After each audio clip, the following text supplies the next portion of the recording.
मंगल करन वीतराग विज्ञान नमो ताहि जाते भय अरहंतादि महान करि मंगल करि ओम महान ग्रंथ करण के बाद जाते मिले समाज सब आवे निज पद राज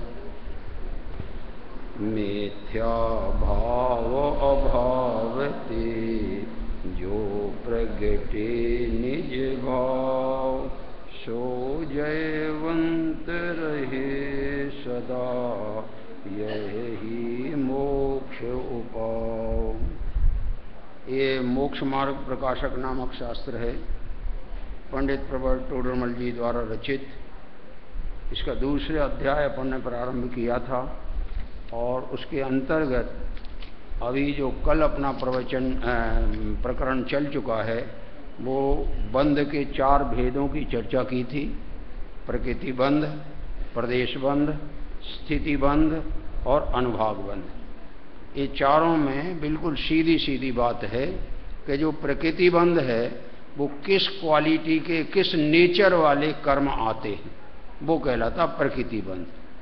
और प्रदेश बंध में ये कि कितनी मात्रा में आते हैं ये प्रदेश बंध कहलाता है। और स्थिति बंध ये कि जब वो उदय में आता है कर्म तो कितने समय तक उदय में रहता है वो स्थिति बंध है।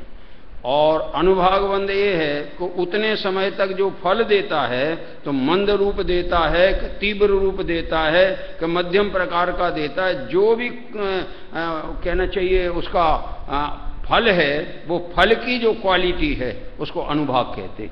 तो ये चारों बातें ये कर्मों में पाई जाती हैं। इनमें ध्यान रखने की बात यह है, योग से तो प्रकृति और प्रदेश बंद होता। योग माने मन का कंपन, मन के निमित्त से योग का कंपन, वचन के निमित्त से योग का कंपन, काया के निमित्त से योग का कंपन। इनके कंपन होने पर तुम्हारे से प्रकृति बंद और प्रदेश बंद होता है।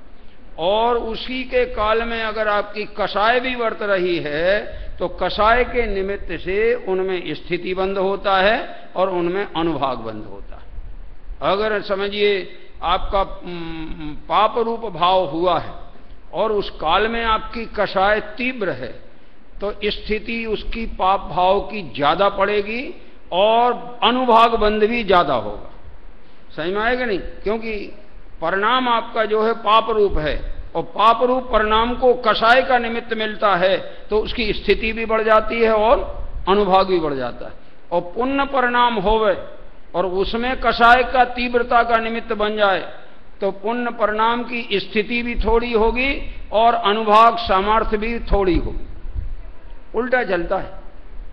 कषाय के निमित्त से शुभ भाव में स्थिति की हीनता होती है और फल देने की भी तुम्हारे से हीनता होती है। अच्छी जाति का बेस्ट क्वालिटी का समझ लो पुण्य का उदय नहीं आएगा। बेस्ट क्वालिटी क्या होती है?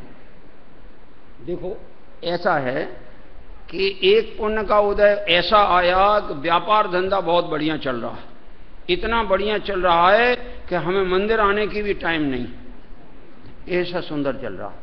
एक तो ये पुण्य का उदय, ठीक है ना। एक दूसरा पुण्य का उदय ये है कि तुम्हारा व्यापार तो व्यापार चले ही रहा है पर तुम्हारा मन का कहना उपयोग का व्यापार जिनेंद्र भगवान के कार्य में, उनके तत्व चिंतन में, उनकी गुणगान करने में, स्तुति करने में इत्यादि करने में अथवा स्वाध्याय करने में, तत्व का विचार करने में, तत्व चर्चा में, इसमें आपका उपयोग लगता है यथायोग। और धंधा में भी उपयोग लगता है। ये दूसरे प्रकार का एक पुण्यबंध हो गया। समझ में आए ना? एक तीसरे प्रकार का पुण्यबंध ऐसा होता है कि उस पुण्यबंध के काल में जो परिणाम होते हैं उन परिणामों से ऐसा बंध होता है कि जब उदय काल आता है तो वो पुण्य का भी अभाव करके स्वभाव में चला जाता है। क्या ही काल में ये 3 प्रकार का पाप है, ये 3 प्रकार का बंध है। उसमें जो पहले प्रकार का बंध है वो है पापानुबंधी पुण्य। कौन सा बंध है? पापानुबंधी पुण्य माने उदय तो पुण्य का है, लेकिन वो जब तुमने बांधा है उस समय बांधा तो पुण्य है, लेकिन जब ये उदय में आएगा तो पुण्य नहीं कराएगा, पाप कराएगा। तो ये कहलाता है पापानुबंधी पुण्य। और एक होता है पुण्यानुबंधी पुण्य, जिसका उदय काल आएगा आप अपना जो मिला हुआ पुण्य का वैभव है उसको भी धर्म कार्य में लगाओगे, ऐसे में उसका सदुपयोग करोगे, धर्म प्रचार प्रसार में लगाओगे, जिनवाणी के प्रचार प्रसार में लगाओ। इस तरीके का जो आपने किया तो बांधा हुआ उदय में आया वो तो पुण्य है ही, लेकिन उसके उदय काल में नवीन पुण्य बंध होगा, पाप बंध नहीं होगा, उसको कहते पुण्यानुबंधी पुण्य। और एक सातिशय पुण्य होता है। कौन सा? सातिशय। सातिशय में क्या होता है कि वो पुण्य जीव जो बांधते हैं तो एक तो उनको अच्छे संयोग मिलते हैं, सच्चे देवसात गुरु का संयोग मिलता है, तत्व गोष्ठी का संयोग मिलता है, जिनेंद्र भगवान की भक्ति पूजन करने की बढ़िया गोष्ठी मिलती है, मन हो जाता है कि इन संग में हम भी थोड़ा भक्ति कर लें, ख्याल में आएगा नहीं, अथवा स्वाध्याय करें, तत्व का विचार करें, चिंतन करें, ये कार्य करने का भाव आ जाता है। और फिर लक्ष्य यही बना हुआ है कि इन कार्यों से तो पाप पुण्य बंद होगा, निर्जरा नहीं होगी, संवर नहीं होगा, मोक्ष भी नहीं होगा। लेकिन अगर हम इन कार्यों से भी उपयोग हटाकर अपने स्वभाव में जाने का कार्य करेंगे तो संवर भी होगा, निर्जरा भी होगी और मोक्ष होगा। और वो पुण्य जो उदय में आएगा वो निर्जरित होकर के खिर जाएगा, वो ज्यादा समय नहीं टिकेगा। ऐसा गजब का एक कर्म फिलॉसफी का नियम है कि अज्ञानी कितने ही पुण्य बांधे मगर भोग नहीं सकता पूरा, और ज्ञानी कितना ही पुण्य बांधे भोग नहीं सकता पूरा। ऐसी गजब बात है, ज्ञानी भी नहीं भोग सकता, अज्ञानी भी नहीं भोग सकता। अज्ञानी इसलिए नहीं भोग सकता कि इसके उदय काल आता है और इसके निरंतर परिणाम कषायमय चलते हैं, पापमय चलते हैं, तो पाप परिणाम के निमित्त से, अशुद्ध परिणाम के निमित्त से जो बांधा हुआ पुण्य है वो संक्रमित होकर पाप रूप हो जाता है। एक बात, और वो पुण्य लंबी स्थिति वाला भी क्यों ना हो, लेकिन इसको वो लंबी स्थिति भी घट करके अल्प स्थिति बन जाती है, इसलिए जितना बांधता उतना नहीं भोग पाता। ज्ञानी जीव भी जितना बांधता है उतना नहीं भोग पाता। क्यों नहीं भोग पाता? क्योंकि ज्ञानी जीव की दृष्टि में पुण्य की महिमा नहीं होती, उसकी दृष्टि में स्वभाव की महिमा होती, और स्वभाव की महिमा होने के कारण उदय पुण्य का आता है, लेकिन उसका मन पुण्य में लगता ही नहीं है, क्योंकि ये तो संसार है, संयोग है, संयोगी भाव है, तो ना संयोग में रमता है ना संयोगी भाव में रमता है, बल्कि वहां से हट के स्वभाव में आता है। और स्वभाव में आता है तो नियम से वो जो उदय में आया हुआ कर्म है वो भी निर्जरित हो जाता है, और यहां स्वभाव में लगने से संवर निर्जरा और मोक्ष की प्राप्ति होती। ऐसा पुण्य के परिणाम हैं। इस प्रकार से लोग जगत में पुण्यात्मा कहते हैं। क्या? पापात्मा, पुण्यात्मा और धर्मात्मा, ये तीन प्रकार हैं। जरा सुनना, बोलो आप कौन हो? बोलो, बोल नहीं सकते, बोलने में बेहद खतरा है। मैं पूछ रहा हूं तुम्हें बोलने में क्या तकलीफ है? पापात्मा बोल दो, उसमें क्या डर क्या है? बट डर ये है कि न तुम्हें पापात्मा का निर्णय है, न तुम्हें पुण्यात्मा का निर्णय है, न तुम्हें धर्मात्मा का निर्णय है। इसलिए मैं कौन हूं, बोलूं कैसे? वो ये जो पंडित जी वाला तुम्हारा गज था ना, अभी नापने का गज तो है लेकिन नापने का कपड़ा नहीं है। ये सुना तो है कि पापात्मा धर्मात्मा और पुण्यात्मा होता है, लेकिन इसका स्वरूप ख्याल में नहीं है। निर्णय कैसे करके बताएं कि मेरे कौन सा भाव चल रहा है और मैं पुण्यात्मा हूं कि पापात्मा हूं कि धर्मात्मा?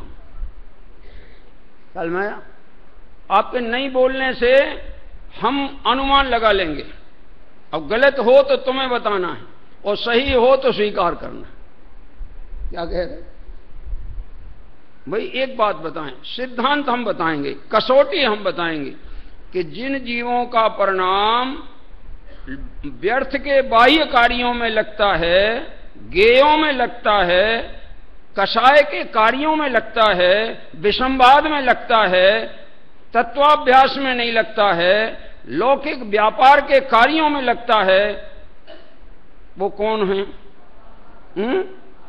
देखो मेरे पापात्मा कह रहे, हम तो बोले ही नहीं रहे, तुम ही बोल रहे हो हैं? अब दूसरी बात, वो कोई जीव इन कार्यों से हटता है और हटकर सच्चे देव सद्गुरु की भी विनय करता है, भक्ति करता है, पूजन करता है, उनके स्वरूप का चिंतन करता है, उनके बताए मार्ग पर जो तत्व ज्ञान दिखाया उसका विचार करता है, उसका निर्णय करता है, उसके स्मरण भी रखता है, उसके संबंध में स्मरण के बाद उसके स्वरूप का बारंबार घोलन करता है, ऐसा जो करता है वो कौन है? पुण्यात्मा। ठीक। अब आपने सुना एक पुण्य का और लक्षण, अभी नहीं सुना होगा, हम सुनाते आपको। सर्वार्थ सिद्धि में पुण्य की परिभाषा ऐसी लिखी जो तुमने सुनी नहीं अभी तक। सर्वार्थ सिद्धि की टीका में पूज्यपाद आचार्य की जो सर्वार्थ सिद्धि है उसकी टीका में ये लिखा है कि पुनाति आत्मानम इति पुण्य, जो आत्मा को पवित्र करे उसका नाम पुण्य। अब ऐसे पुण्यात्मा तो कौन है? मुनि सकल व्रति बड़ भागी, भव भोगन ते वैरागी, वैराग्य उपावन माई, चिंते अनुप्रेक्षा भाई। मुनिराज बड़ भागी हैं, माने छोटे मोटे पुण्यात्मा नहीं है, विशाल बड़े महान पुण्यात्मा हैं। क्यों? क्योंकि उनकी परिणति के द्वारा उनका आत्मा निरंतर पुरानी जो कल्मशता है आ गई थी वो दूर होती चली जाती है और आत्मा निर्मल से निर्मलतर होता चला जाता है, इसीलिए वे पुण्यात्मा कहलाते। अब एक विचार करो, एक पुण्यात्मा मुनिराज, एक पुण्यात्मा धर्म में लगने वाला जीव, एक पुण्यात्मा बाहर से वैभव प्राप्त जिसे हुआ ऐसा वैभवशाली, बड़ा पुण्यात्मा कौन? मुनिराज। क्या है उनके पुण्य का उदय? क्या है? क्या पुण्य का वैभव क्या है उनके पास? मुनिराज के पुण्य का वैभव है कोई? तो जो जिसको दुनिया पुण्य का वैभव कहती है वो तो उनके है नहीं, वो वैभव को तो छोड़ के आए। कोटि 18 घोड़े छोड़े, 84 लाख हाथी, इत्यादिक बहु संपत्ति सगेरी, जीराण त्राण साम त्यागी। वज्र उनका जो चक्रवर्ती हुए ना, उनके विषय में भी लिखा है, परिग्रह पोट उतार सब, लीनो चारित्र पंथ, निज स्वरूप में थिर भये, वज्र नाभि निर्ग्रंथ। क्या कह रहे? तो पुण्यात्मा किसे कहना? जिसके पुण्य का उदय से बाहर का संयोग हो उसे पुण्यात्मा कहना, कि जिसके पुण्य भाव हो रहे हों उसे पुण्यात्मा कहना, कि जो पुण्य पाप को नाश करके आत्मा को पवित्र कर रहा है उसे पुण्यात्मा कहना। बोलो, ये तीन बातें। अब देखो, तीनों पुण्यात्मा कहलाएंगे। अब सुन रहे हैं ना जरा, मगर वो तो उदय की अपेक्षा कहने में आएगा। उदय पुण्य का है, जो पूर्व में बांधा वो उदय में आया तो संयोग में उसके वैभव है, बाह्य वैभव, तो वो उदय की अपेक्षा पुण्यात्मा कहलाएगा। और जो परिणाम पुण्य भाव कर रहा है, पाप भाव से बच रहा है, वो वास्तव में देखा जाए तो एवं भूत नए से पुण्यात्मा कहलाएगा। कौन से नए से? एवं भूत का मतलब जिस काल में जिस रूप परिणमन करे वो उस नाम को पाता है। तो पुण्य भाव रूप परिणमन कर रहा है तो वो क्या कहलाएगा? वो आत्मा पुण्यात्मा कहलाएगा। और वो ही मंदिर की पूजन छोड़ के घर का काम कर रहा है तो पापात्मा कहलाएगा। सुन लो जरा, हैं? और जो तुम्हारे से, ये तो दो प्रकार हो गए, जो आत्मा के कार्य में लगा हुआ है और आत्मा के कषायों को निर्मल कर रहा है, धो रहा है, उनसे कषायों से आत्मा को निर्मल बना रहा है, वो भी पुण्यात्मा है। अब हमें कौन सा पुण्यात्मा बनना है? बोलो। और हम दूसरी बात कह रहे हैं, पुण्यात्मा बनना है कि धर्मात्मा बनना है? बोलो। जो तीसरे प्रकार का पुण्यात्मा है और वो धर्मात्मा ही है, समझ लेना जरा। उसको धर्मात्मा बोलो या वो अपेक्षा पुण्यात्मा बोलो, एक ही बात है। धर्म का फल संवर, निर्जरा और मोक्ष। पुण्य भाव वाले परम उसका फल नवीन पुण्य कर्म का बंध है, और उदय वाले पुण्य का फल यदि भोगता और उसमें लगता है तो नवीन पाप है। क्या कह रहे? नवीन पाप बंध है। अब आप जरा ये विचार करके देखो कि अपने पास पुराना धंधा बिल्कुल कमजोर था। बहुत से लोग ऐसा अपना परिचय देते हैं, पंडित जी आपको मालूम नहीं, हमारा पुराना समय बहुत खराब था। अरे हम तो सब प्रकार की नौकरी करते थे, अपने यहाँ का पीएम तो बताते ही हैं क्या थे। अरे वो इनको उनको डर नहीं लगता, बिल्कुल स्पष्ट बताते हैं कि मैं चाय बेचता था, मेरी माँ बर्तन मांजने जाती थी, ये सब बताते हैं। तो उस समय उनकी स्थिति कैसी थी? पाप के उदय वाली। कौन से उदय वाली? ठीक। अब प्राइम मिनिस्टर बन गया। अब स्थिति अच्छी हुई कि नहीं हुई? बोलो बोलो, क्या राय है? सब जन सोच लेना जरा, और सोना कोई नहीं। मैं तो चाहता हूं कि एक मेरा ऐसा आदमी होना चाहिए जो बीच में सो जाए, उसको खड़ा कर दे। कुर्सी पे हो तो कुर्सी के सामने खड़ा कर दे, यहां जमीन पे बैठा हो तो उसे भी खड़ा कर दे, क्योंकि खड़े खड़े नींद केवल घोड़े को भर आती है, बाकी किसी को नहीं आती। मैं सच्ची बता रहा हूं आपको, घोड़ा खड़े होकर ही सोता है, खड़े खड़े में नींद ले लेता। हमने एक पाठ पढ़ा है, स्लीप, और पढ़ाया है, उसमें ये बताया कौन से जीव को किस तरीके से नींद आती। आपको मालूम, मुनिराज को तत्व चिंतन के दौरान बीच में नींद भी आ जाती है और जाग के स्वरूप में भी चले जाते हैं। ख्याल में आया? इसी गजब बात है। ये चर्चा अपनी चल रही है बेहद महत्वपूर्ण। आज पंडित जी ने जो छठवीं गाथा चलाई है, हम भी उस छठवीं गाथा का प्रकरण चलाने वाले हैं आज। समझ में आए ना? मैंने तो थोड़ा सा परिचय पुण्य पाप के विषय में कराया है, और अपनी जब संपत्ति बढ़ जाती है, धंधा बढ़ जाता है, तो हालत सुधरी कि बिगड़ी? जरा बोलो, हैं? बिगड़ी। क्यों बिगड़ी? कि जब हमारे पास छोटा धंधा था, ज्यादा व्यापार का फैलाव नहीं था, तो हमें मंदिर आने का, पूजन करने का, दर्शन करने का और स्वाध्याय में बैठने का टाइम मिल जाता था। अब दुकानें इतनी चलने लगी हैं और इतने ज्यादा फोन आने लगे हैं, एक एक व्यक्ति 4-4 फोन रख रहा है अपने साथ में, बल्कि यहां भी सब लेके आए होंगे। समझ में आया कि नहीं? हैं? तो अब विचार करो, अब स्थिति इसको धर्म करने के लिए अनुकूल रही कि प्रतिकूल हो गई? हैं? प्रतिकूल हुई तो हालत सुधरी कि हालत बिगड़ी? बोलो भाई बोलो, अच्छा लगेगा हमें कि सब जग रहे। ऐसे हालत सुधरी कि बिगड़ी? हाँ, ऐसा जरा पता लगे हमको भी बहुत आनंद। पहले जमाने में एक नियम था, अगर कोई को बच्चों को कहानी सुनाना हो या कोई भी दूसरे को कहानी सुनाए तो एक शर्त लगा के सुनाता था कि भैया मैं सुनाऊंगा, तुम्हें हुंकारा देना पड़ेगा।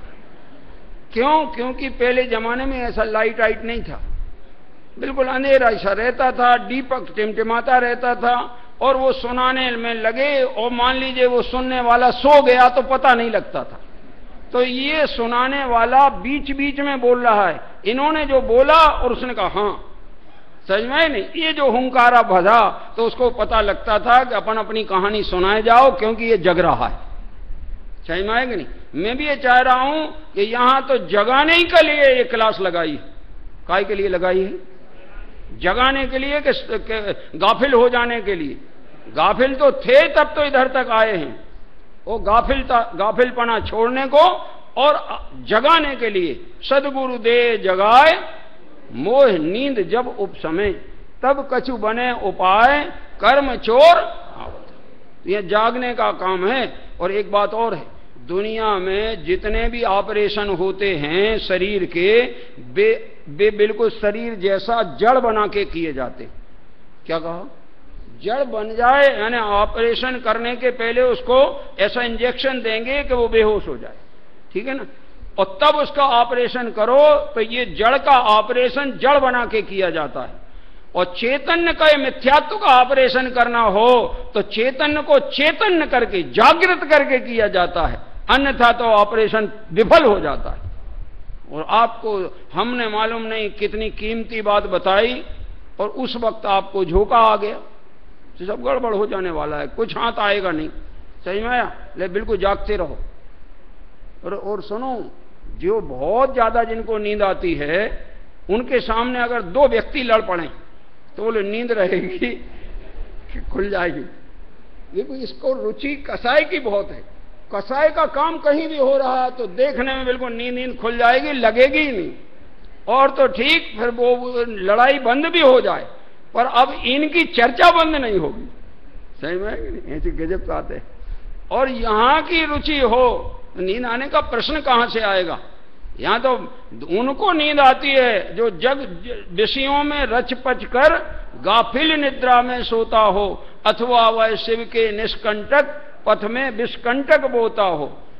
लेकिन मुनिराज को नींद नहीं आती है, हो अर्ध निशा का सन्नाटा, वन में बनचारी चरते हों, तब शांत निराकुल मानस तुम तत्वों का चिंतन करते तप शैल नदी तट पर तरुतल वर्षा की झड़ियों में समता रसपान किया करते सुख दुख दोनों की अंतर ज्वाला हरती वाणी मानो झड़ती हों फुलझड़ियां भव बंधन तड़ टूट पड़े खिल जाएं अंतर। गजब लिखा है। वो पूजन है कि वो समय सार का तत्व ज्ञान है। सही में आया? पूजन नहीं। अरे आज तो जितनी भी पूजनें लिखी गई हैं अब सब तत्व ज्ञान से परिपूर्ण है। इसलिए मैं तो ये कहता हूं कि इस समय पूजन करो तो तत्व ज्ञान जितना बढ़िया उसमें मिलेगा उतना आप यहां से नहीं ले पाओगे। क्या कह रहे? युगल जी साहब ने पूजन लिखी, कौन सी? सिद्ध पूजन। वो देवसात गुरु वाली भी बहुत गजब है, लेकिन सिद्ध पूजन लिखी हैं। निज वज्र पौरुष से प्रभो अंतर कलुष सब हर लिए, प्रांजल प्रदेश प्रदेश में पीयूष निर्झर झर गए, सर्वोच्च हो अतएव बसते लोक के उस शिखर रे, तुमको हृदय में स्थाप मणि मुक्ता चरण को चूमते। मालूम क्या अर्थ है इसका? तुमको हृदय में स्थाप मणि मुक्ता चरण को चूमते। जिसके हृदय में सिद्ध भगवान विराजमान हो जाएं, समझो उसने अपने सिद्धत्व स्वभाव का अनुभव किया है। और ऐसे ज्ञानी सम्यक दृष्टि जीवों के लिए इंद्र भी नमस्कार करते। समझ में ना? दोष रहित गुण सहित सुधीजे, सम्यक दरस सजे हैं, चारित्र मोह वश लेस न संयम, पैसोर नाथ जजे हैं, गेही पे ग्रह में न रचे ज्यों, जलते भिन्न कमल है, नगर नारी को प्यारे यथा का दे में है में अमल है। नगर नारी वेश्या को कहते, और उसका प्यार सांचा नहीं होता है, पैसे के लिए होता है। और दूसरा पहला दृष्टांत दिया है कादे में, और कादे में हेम अमल है का मतलब कीचड़ में सोना पड़ा हो तो मलिन नहीं होता, उसका स्वभाव ऐसा है। अन्य धातुओं में तो जंग लग जाती है, लेकिन सोने में जंग नहीं लगती है। एक बेंसरी ने कोटेशन दिया है इसका, कंचन मां काट लागे, सोने में तो काट माने क्या, ये घुन उन लग जाता है। नहीं सो नहीं, कंचन नहीं, वो अलग दृष्टांत दिया है कि लोहे में तो अपने को माने जंग लग जाती, जंग समझ में है कि नहीं, लेकिन कंचन में जंग नहीं लगती, सोने में जंग नहीं लगती।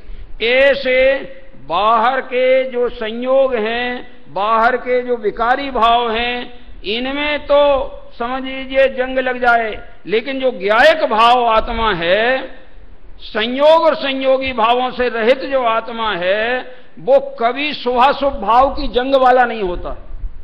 क्या कहा? वो शुभाशुभ भाव की जंग से रहित होता है। शुभ अशुभ भाव पर्याय में होते हैं, लेकिन उसे जानने वाला ज्ञायक आत्मा ना तो शुभ रूप होता है ना अशुभ रूप होता है। अनादिकाल से शुभाशुभ भाव हो रहे हैं, लेकिन आत्मा आज तक ज्ञायक का ज्ञायक ही रहा है, शुभाशुभ भाव रूप नहीं। आज मैं प्रकरण दूसरा चला रहा हूं इसी दूसरे अध्याय में से। पेज नंबर आप निकालिए,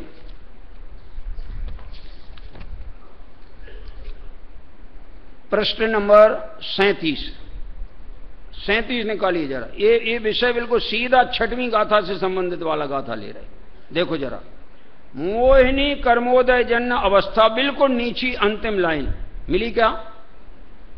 अभी तक मैं ये बता चुका हूं, आपको रिवाइज कर दूं।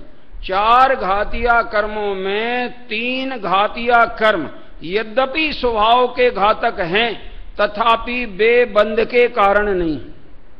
क्या कह रहे? ज्ञानावरण, दर्शनावरण और अंतराय, ठीक है। और 4 जो अघातिया कर्म हैं वे केवल बाह्य सामग्री जुटा सकते हैं, आत्मा के विकार पैदा नहीं करा सकते, बंध नहीं करा सकते। अब कौन बचा? एक वो बचा, कौन? मोहिनी कर्म। वो मोहिनी कर्म क्या करता है और कराता है कि जिससे जीव अनादिकाल से संसार में भटक रहा है, आत्म स्वभाव को नहीं पहचान रहा है, तो उसका स्वरूप यहां चलता है। देखो लिखते हैं, मोहिनी कर्मोदय जन्य अवस्था।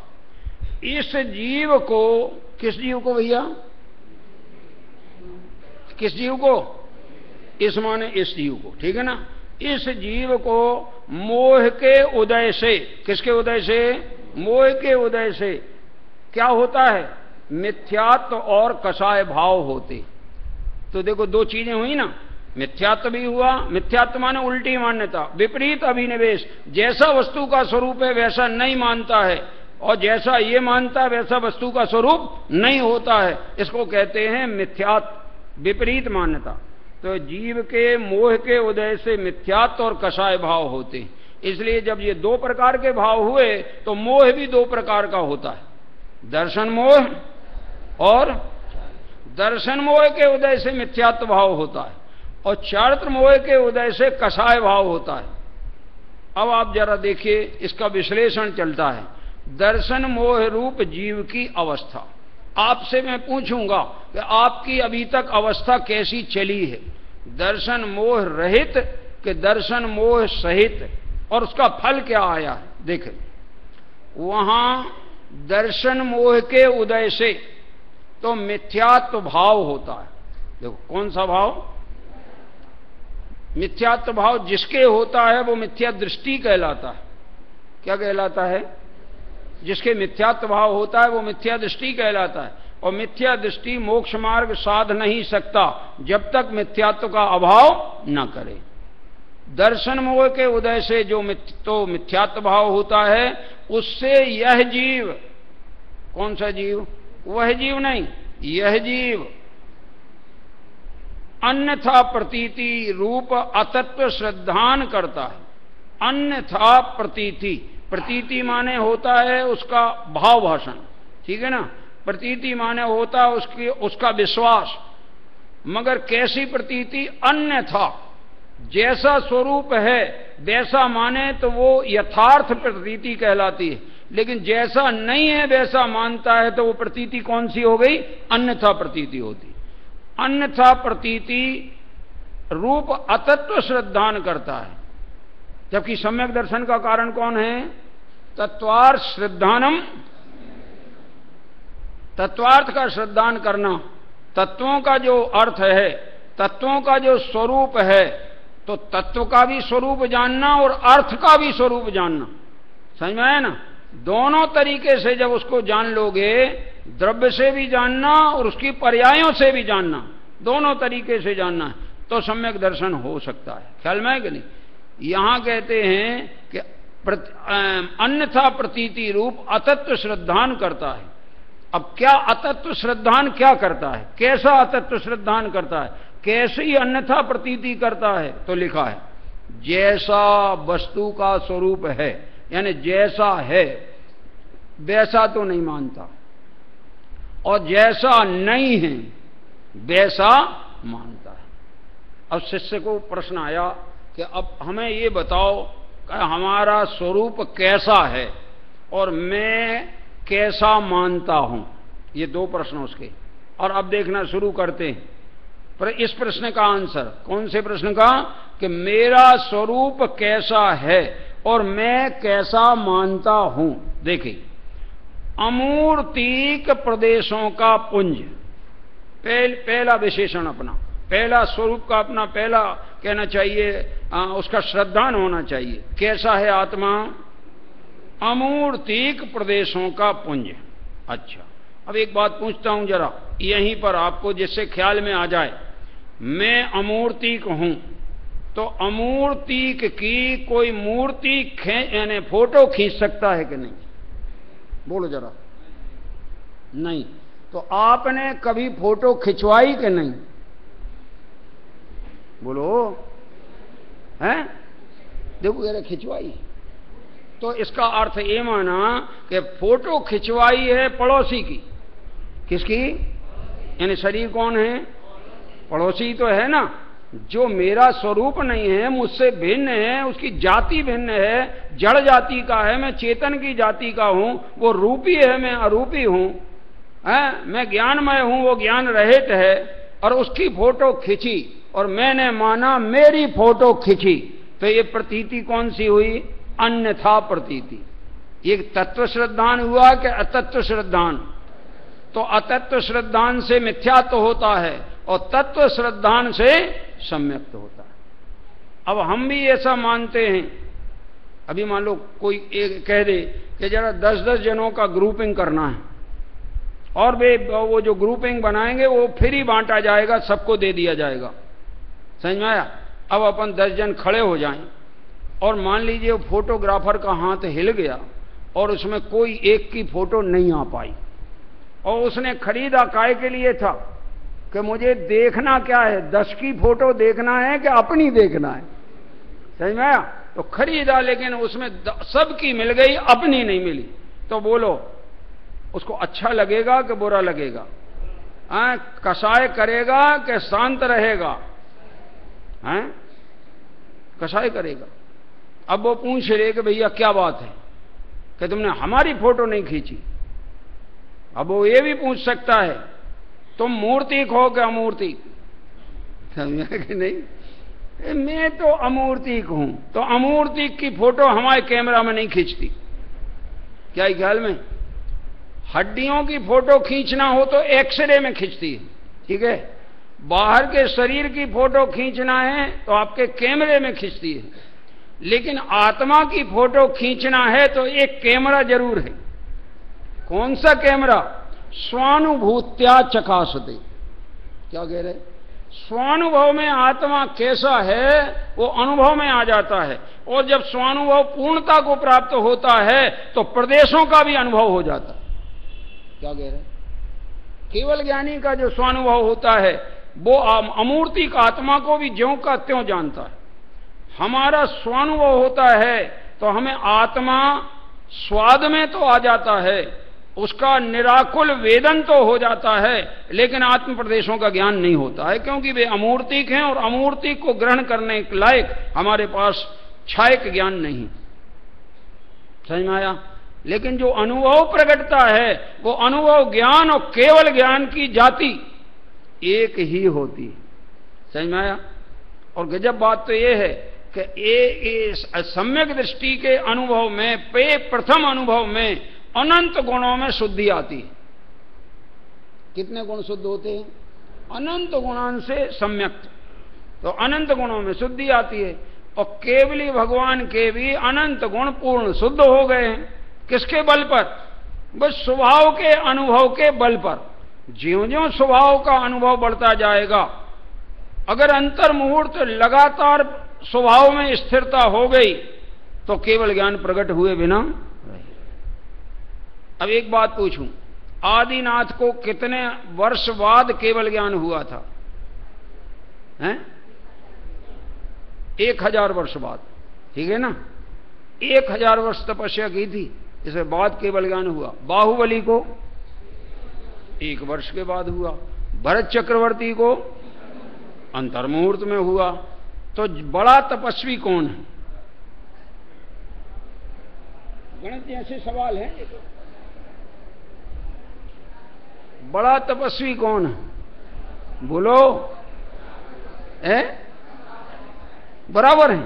देखो ये सब कह रहे 1000 वर्ष भी तपस्या की तो भी वो बराबर है, 1 वर्ष की तो भी बराबर है, अंतर मुहूर्त की तो भी बराबर है। तो मैं दूसरा क्वेश्चन करूं। कोई विद्यार्थी एक कक्षा में 3 साल बाद पास हुआ और दूसरा विद्यार्थी उसी कक्षा में 1 साल में यानी 2 साल में पास हुआ, और एक विद्यार्थी बिल्कुल कम समय में पास हो गया, तो बड़ा पुरुषार्थी कौन हुआ? कौन कहलाएगा? सच बताओ। ऑनर्स किया। ऑनर्स करना जानते? ऑनर्स का अर्थ होता है एक साथ दो चीजें या 2 परीक्षाएं दे के पास हो जाए उतने ही समय में, तो वो ऑनर्स कहलाता। तब आप बताओ, भरत चक्रवर्ती ने तो ऑनर्स किया, समझ आया? बाहुबली ने 1 साल का समय लिया और आदिनाथ ने 1000 वर्ष का समय लिया। अगर ये बाहर की अपेक्षा देखा जाए, टाइम की अपेक्षा देखा जाए, तब तो सबसे उग्र पुरुषार्थ किसका? देखो भरत का। आप ही लोग बोल रहे हैं, हम तो आपसे बुलवा रहे हैं, समझ में आया ना? और उससे कुछ कम पुरुषार्थ, सबसे कम पुरुषार्थ। लेकिन अब दूसरी बात कह रहे, जरा आप भ्रम में मत पड़ना, मैं भ्रम निकालने के लिए सारी बात कर रहा हूं। अब दूसरी बात कर रहे, छोड़ दो संयोग और काल की अपेक्षा को। आत्मा का जो स्वरूप प्रकट होता है, केवल ज्ञान स्वरूप, वो अंतर मुहूर्त की अखंड लीनता स्वभाव में होने पर ही होता है। तो वो पुरुषार्थ अगर यथार्थ है तो यथार्थ पुरुषार्थ एक के हुआ कि तीनों के हुआ? हैं? ये तीनों के यथार्थ पुरुषार्थ हुआ। अब वो पुरुषार्थ प्रकट करने के लिए हमें एक पहला उपाय करना है सम्यक दर्शन का। सम्यक दर्शन होना बहुत सरल है, क्योंकि वस्तु जैसी है वैसी ज्ञान में आई और वैसी हमने मानी, तो श्रद्धांत सम्यक हो गया। देखो तो कैसी है वस्तु? अमूर्तिक प्रदेशों का पुंज। कितने प्रदेश? असंख्यात। कितने प्रदेशों की संख्या? असंख्यात अमूर्तिक प्रदेशों का पुंज। कौन? मैं। हां, ऐसा आप जवाब मैं में देना है। प्रसिद्ध ज्ञानादि गुणों का धारी कौन? अब आप मैं में बोलोगे और बाद में ज्ञायक बोल देना उसकी जगह पे, समझ में आए ना? अनादि निधन वस्तु कौन? मैं। देखो क्या आप शब्द लिखा ना, मालूम आपका अर्थ क्या होता है? खुद को आप बोला जाता है और कभी कभी आदर सूचक शब्दों में दूसरों को भी आप कहते हैं, समझ में आया? लेकिन यहां तो आदर सूचक अगर कोई है तो आत्मा है, इसलिए आत्मा ही को आप कहते हैं। तो आप है माने आत्मा स्वयं है। 3 आ गए इसके विशेषण। कौन से 3 भैया? पहला कौन सा है? अमूर्तिक असंख्यात प्रदेशों का पुंज है। कौन? मैं, ज्ञायक आत्मा। और दूसरा प्रसिद्ध ज्ञानादि गुण। ज्ञानादि, तो ज्ञानादि में कितने गुण आए? अनंत गुण आए। तो प्रसिद्ध ज्ञानादि गुणों का मैं धारी हूं। और कब का हूं? अनादि निधन हूं। अनादि से हूं, और निधन माने अनंत काल तक रहूंगा। मेरा निधन नहीं होता और मेरा जन्म नहीं होता।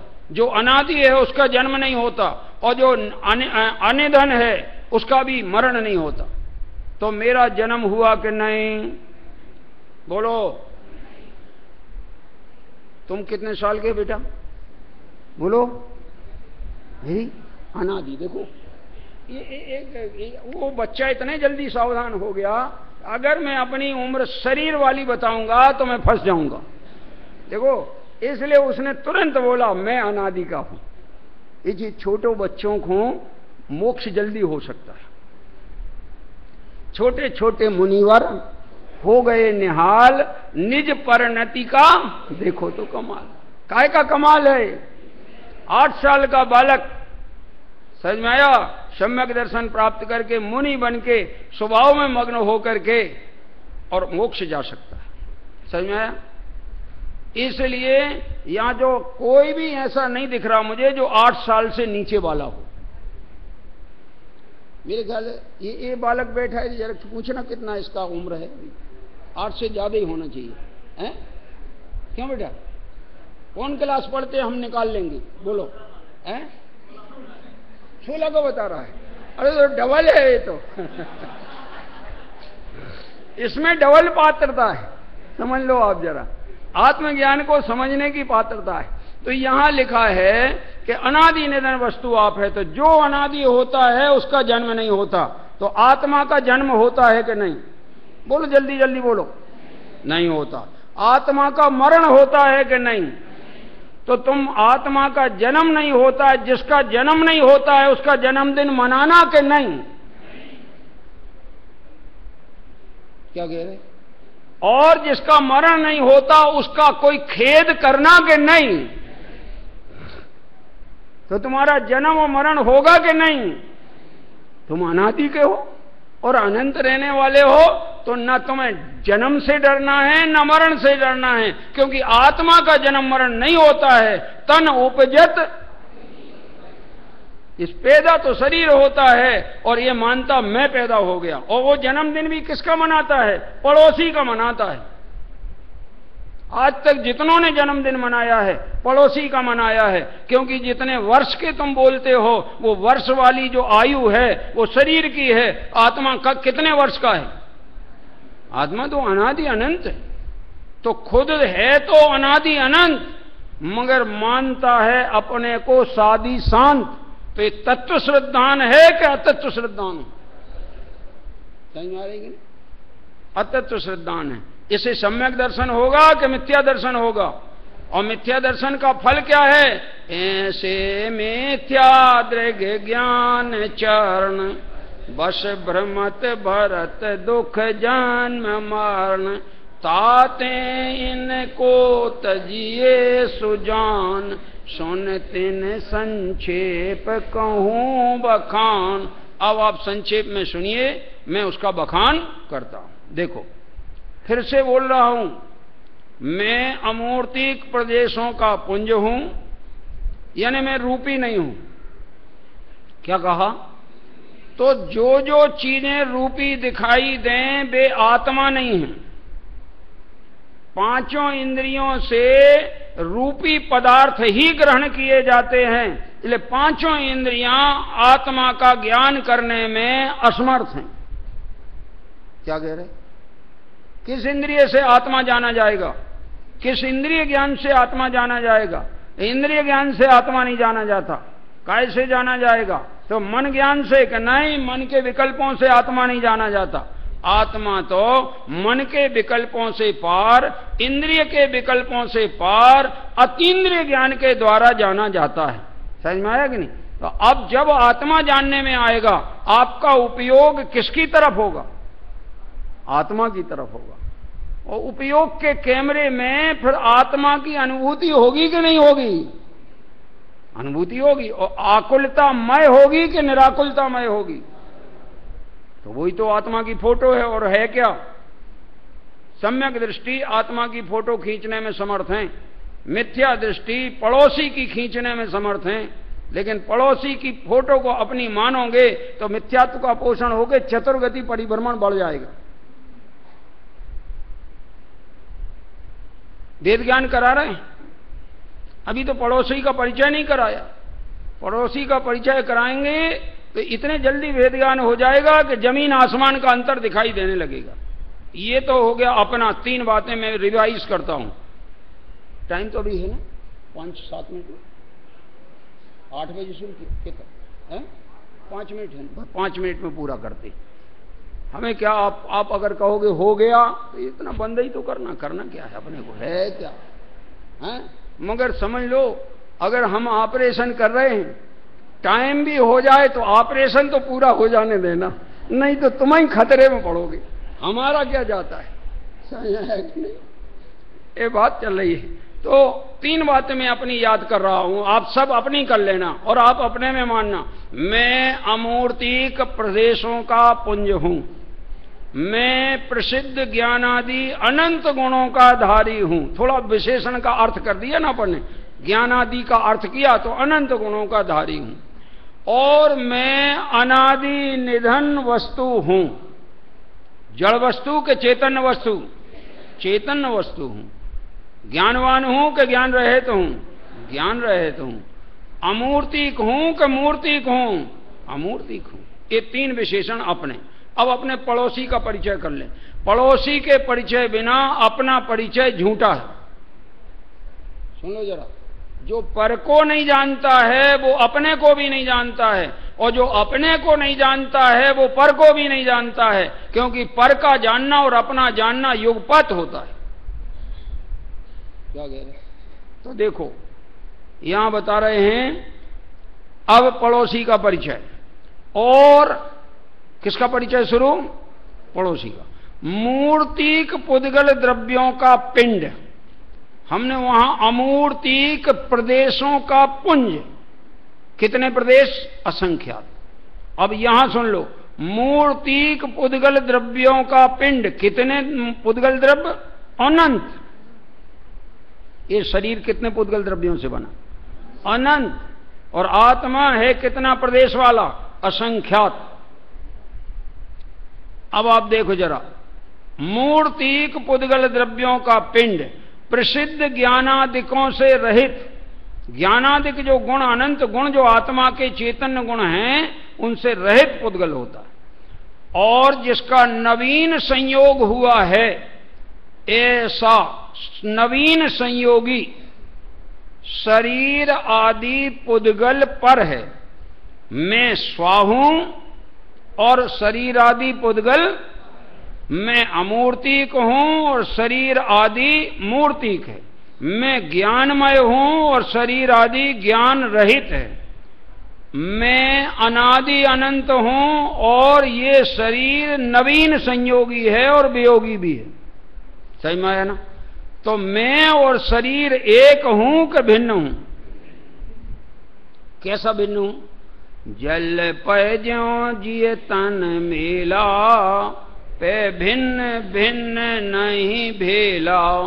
त्यों प्रगट जो दे धन धामा, क्यों हो मिल सुत एक रामा। ये सब एक कैसे हो सकते? अरे आप लोग तो रोज भगवान को बोलते हो, जहां देह अपनी नहीं, तहां न अपना कोई। घर संपत्ति पर प्रगट है, पर है परिजन लोय। ये सब पर हैं, शरीर पर है, तो बाकी रिश्तेदार लोग बोलो अपने हैं कि पराए? पराए हैं। तो तुम पराए मानते हो कि अपने मानते हो? बोलो बोलो, हैं? बोलते हो। मानते तो अतत्व श्रद्धान रूप हो। बोलने से अतत्व श्रद्धान नहीं मिटता। जो बोलो उसका भाव वासन और प्रतीति करो तो अतत्व श्रद्धान चला जाएगा और सत्व श्रद्धान प्रकट हो जाएगा। तो ये इतनी बात याद रखना। इस तरह से शरीर आदि पुद्गल पर हैं, इनके संयोग रूप नाना प्रकार की मनुष्य त्र्यंच आदि पर्यायें होती हैं। अपनी भी जो पर्याय है मनुष्य पर्याय, ये भी अनंत पुद्गल परमाणुओं का पिंड रूप शरीर और असंख्यात प्रदेशी ज्ञान वाला आत्मा, अनादि अनंत आत्मा, इनका संयोग रूप है। असमान जातीय पर्याय है। एक जड़ जाति का है और मैं चेतन जाति का हूं। इस तरह यह जीव अब भूल क्या करता है? उन पर्यायों में अहम बुद्धि धारण करता है। बोलो भाई, तुम स्त्री हो कि पुरुष? जल्दी बोलो ना। हैं? आत्मा हो। बहुत बढ़िया। तो फिर अगर आत्मा बोल रहे हो तो यहां कोई ना स्त्री है ना पुरुष है। यहां जितने बैठे हैं वे सब कौन हैं? आत्मा। गजब बात है। अगर कहीं मार्केट में कोई दुकानें लगी हों और अलग अलग मार्केट हों, कपड़ा मार्केट में चर्चा होगी, आवाज आएगी तो काहे की? कपड़े की। सब्जी मार्केट में सब्जी की, और सोने का माने स्वर्ण वाला सराफा मार्केट हो तो सराफे की, और यहां ज्ञानियों का मार्केट हो तो काय की चर्चा होना?